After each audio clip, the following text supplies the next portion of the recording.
नमस्कार दोस्तों, स्वागत है आप सभी का आज के मुख्य समाचार के इस वीडियो में। जी हां दोस्तों, मोदी सरकार की तरफ से बड़ी और महत्वपूर्ण खबर की अपडेट निकल कर आ रही, जिसकी सटीक जानकारी हम आपको इस वीडियो में देंगे। बस आप इस वीडियो के साथ अंत तक बने रहेंगे।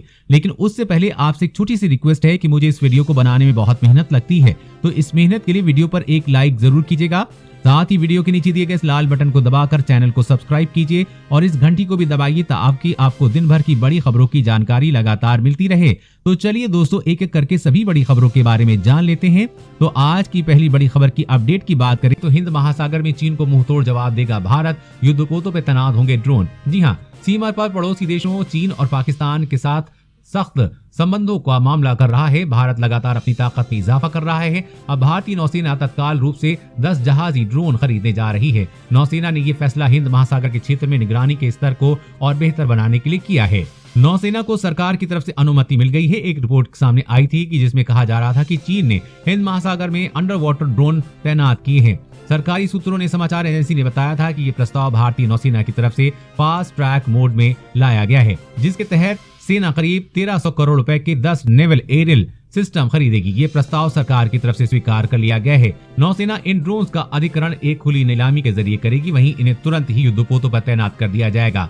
सूत्रों ने बताया कि नौसेना के प्लान के अनुसार इन ड्रोन्स को बड़े युद्धपोतों पर तैनात किया जाएगा। ये ड्रोन भारतीय क्षेत्र में चीन के साथ साथ दूसरी चुनौतियों का भी पता लगाएंगे। इसके अलावा नौसेना अमेरिका के साथ एक अन्य ड्रोन डील पर भी काम कर रहा है।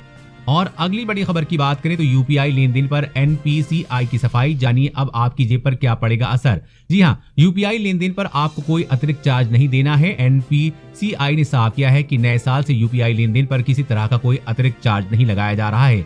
ग्राहक अमेजॉन पे, गूगल पे और फोन पे पर पहले की तरह ही बिना किसी अतिरिक्त चार्ज के लेन देन कर सकेंगे। एनपीसीआई ने कहा है कि कुछ मीडिया रिपोर्ट्स में कहा जा रहा है कि नए साल से यूपीआई ट्रांजैक्शन पर अतिरिक्त चार्ज देना होगा, जो कि गलत है। ग्राहकों को चिंताओं को देखते हुए एनपीसीआई ने सभी को ये संदेश भेजा है। एनपीसीआई ने कहा है कि अब यूजर्स पहले की तरह ही यूपीआई लेन देन जारी रख सकते हैं।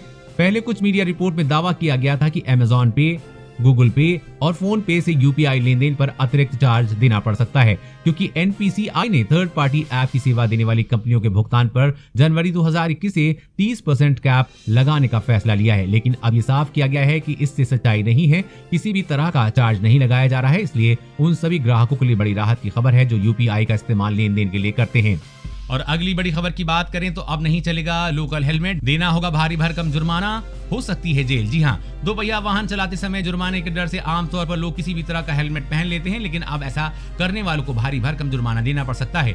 केंद्र सरकार ऐसा कानून लाने जा रही है जिसमें लोकल हेलमेट पहनकर दो पहिया वाहन चलाने वालों को 1000 रुपए तक का जुर्माना देना पड़ सकता है। वहीं लोकल हेलमेट पहनने और बनाने वालों के साथ भी सख्ती से निपटा जाएगा। ऐसे लोगों पर 2 लाख रुपए तक का जुर्माना किया जा सकता है और उन्हें जेल भी भेजा जा सकता है। इस कानून का मकसद लोगों को खराब गुणवत्ता के हेलमेट पहनने से रोकना है, जिसकी वजह से आए दिन सड़क दुर्घटनाओं में कई दोपहिया सवार की मौत हो जाती है। इसीलिए केंद्रीय सड़क परिवहन व राजमार्ग मंत्रालय ने बाइक सवारों की सुरक्षा को ध्यान में रखते हुए पहली बार इसे भारतीय मानक ब्यूरो BIS की सूची में शामिल किया है और जल्द ही इस कानून को पूरे देश में लागू किया जाएगा। और अगली बड़ी खबर की बात करें तो कोरोना वायरस का सोर्स जानने में रुकावट डाल रहा है चीन, वैज्ञानिकों की हो रही निगरानी। दक्षिण चीन में घने जंगलों से घिरी घाटियों में खदानों की सुरंग है, जिसमें चमगादड़ों का जमावड़ा होता है, जिन्हें अब तक ज्ञात जानकारी के मुताबिक कोविड-19 का सबसे करीबी स्रोत माना जाता है। इस इलाके को लेकर बहुत रुचि है, क्योंकि यहाँ पर कोरोना वायरस के स्रोत के संकेत मिल सकते हैं, जिसने दुनिया भर में 17 लाख से अधिक लोगों की जान ले ली है। लेकिन ये राजनीतिक संवेदनशीलता की वजह से सूचना के लिए ब्लैक होल बन गया है। चमगादड़ों पर अनुसंधान करने वाली टीम हाल ही में यहाँ पहुंची थी, लेकिन उनके द्वारा एकत्र नमूनों को चीनी अधिकारियों ने जब्त कर लिया है। नवंबर के आखिर में एसोसिएटेड प्रेस के पत्रकारों को सादे कपड़ों में पुलिस ने कई कारों से पीछा किया और इलाके में जाने से रोक दिया। कोरोना वायरस से इंसानों के संक्रमित होने की पहली घटना आने के 1 साल पूरा होने को है, लेकिन एसोसिएटेड प्रेस की जांच दिखाती है कि चीन की सरकार इस वायरस के स्रोत से जुड़े सभी अनुसंधानों पर कड़ाई से नियंत्रण कर रही है और उन अध्ययनों को प्रोत्साहित कर रही है जिसमें वायरस को उत्पत्ति कहीं बाहर होने की बात कही गई है। यानी कि चीनी सरकार ये नहीं चाहती कि कोरोना वायरस की उत्पत्ति का पता चले। और अगली बड़ी खबर की बात करें तो मिस्ड कॉल से ही बुक हो जाएगा LPG सिलेंडर्स, अभी सेव करें ये नया नंबर। जी हाँ, इंडियन गैस के ग्राहकों के लिए LPG गैस सिलेंडर बुक करना अब एक मिस्ड कॉल दूर है। इंडियन ऑयल LPG ग्राहक अब देश के किसी भी हिस्से में बस एक मिस्ड कॉल के जरिए अपना सिलेंडर बुक कर सकते हैं। मिस्ड कॉल के लिए इंडियन द्वारा जारी किया गया नंबर 845495 5555 है। आज इस बारे में आधिकारिक बयान जारी कर जानकारी दी गई है। मिस्ड कॉल के जरिए गैस सिलेंडर बुक बेहद आसानी से हो सकेगा। पहले की तरह अब ग्राहकों को लंबे समय तक कॉल होल्ड पर नहीं रखना होगा। साथ ही मिस्ड कॉल के जरिए बुकिंग का एक फायदा ये भी है कि IVRS कॉल के तरह ग्राहकों को कोई अतिरिक्त चार्ज भी नहीं देना होगा। इस सुविधा से उन लोगों के लिए LPG गैस बुक करना आसान हो जाएगा जो IVRS कॉल्स में परेशानियों का सामना करते हैं। साथ ही बुजुर्ग लोगों के लिए भी एक सहूलत मिल सकेगी। तेल मंत्री धर्मेंद्र प्रधान ने भुवनेश्वर में मिस्ड कॉल फैसिलिटी को लॉन्च किया है। अब इंडियन गैस के ग्राहक मिस्ड कॉल से ही गैस सिलेंडर बुक कर सकेंगे। और अगली बड़ी खबर की बात करें तो घर में रखे सोने की देनी होगी जानकारी। मोदी सरकार ला रही है नई स्कीम। जी हाँ, वित्त मंत्रालय अब भारत में गैर कानूनी रूप से घरों में रखे गए सोने के लिए एमनेस्टी प्रोग्राम आम माफी कार्यक्रम पर विचार कर रहा है। इस प्रोग्राम के जरिए सरकार चाहती है कि टैक्स चोरी पर लगाम लगे और आयात पर निर्भरता कम हो। एक रिपोर्ट के अनुसार प्रधानमंत्री नरेंद्र मोदी के समक्ष पेश किए गए प्रस्ताव में कहा गया है कि सरकार लोगों से अपील करेगी वो गैर कानूनी रूप से रखी पीली धातु के बारे में टैक्स विभाग को जानकारी दे। इसके लिए उन्हें लेवी या पेनाल्टी देनी होगी। जबकि ये प्रस्ताव अभी शुरुआती चरण में है। सरकार अभी भी संबंधित अधिकारियों के साथ विचार कर रही है, लेकिन जल्द ही इसे लागू किया जाएगा। इसके बाद आपके घर में रखे हुए सारे सोने की जानकारी सरकार को देनी होगी और अगर आप ऐसा नहीं करते हैं तो आप पर सख्त कार्रवाई होगी। और अगली बड़ी खबर की बात करें तो लद्दाख में कोई भी हिमाकत करने से पहले 100 बार सोचेगा चीन। भारत ने की पुख्ता तैयारी। जी हाँ, पूर्वी लद्दाख में अप्रैल महीने से भारत चीन के बीच सीमा विवाद के चलते तनावपूर्ण माहौल कायम है। दोनों देशों के बीच कई दौर की बातचीत के बावजूद भी कोई ठोस हल नहीं निकल सका है। इसके पीछे एक वजह चीन की वो चालबाजी भी है जो पड़ोसी देश समय समय पर दिखाता रहता है। ड्रैगन की लगातार धोखेबाजी के बाद भी भारतीय सेना पूरी तरह से सचेत है और उसकी किसी भी हिमाकत का जवाब देने के लिए तैनात है। सेना ने हाल ही में पेंगोंग झील को चीन की बुरी नजरों से बचाने के लिए कुछ बोट्स का ऑर्डर दिया है। दरअसल इसकी मदद से पेंगोंग झील समेत पूर्वी लद्दाख के इलाकों में स्थित वाटर बॉडीज पर नजर रखी जा सकेगी और जवान उसकी पेट्रोलिंग कर सकेंगे। इस कदम के बाद भारतीय सेना की ताकत लद्दाख में और अधिक बढ़ जाएगी।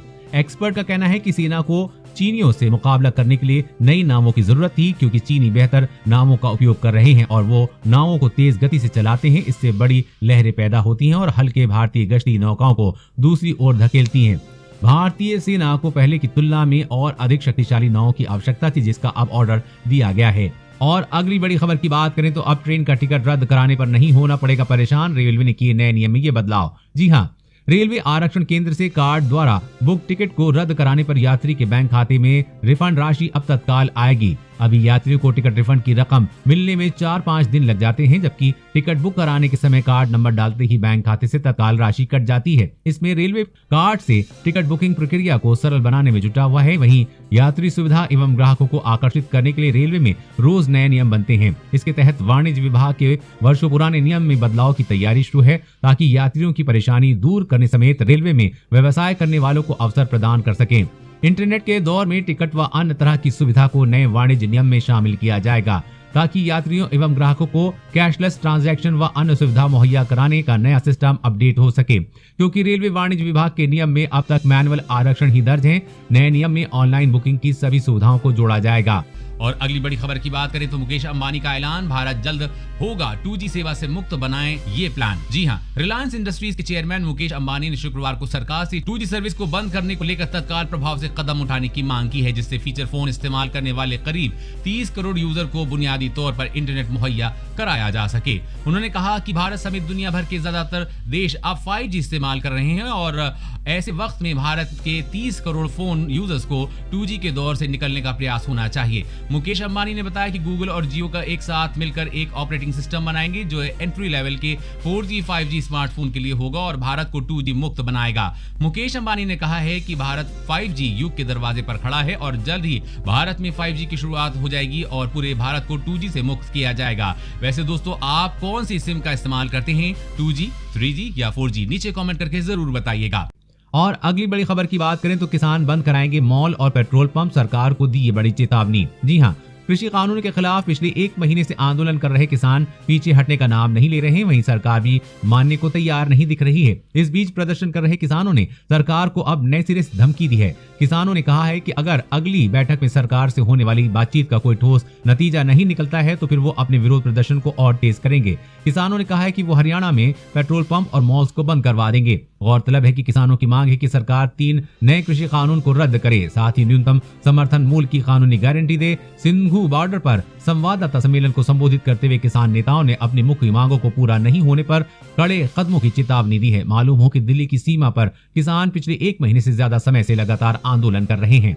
दोस्तों, आज की खबरों में बस इतना ही। इसी तरह हर रोज काम की खबरें जानने के लिए आप हमेशा हमारे साथ जुड़े रहें। हमारे साथ जुड़ने के लिए वीडियो के नीचे दिए गए इस लाल बटन को दबाएं और साथ ही इस घंटी को भी दबाइए ताकि आपको हर खबर की सटीक जानकारी मिल सके। जय हिंद, धन्यवाद।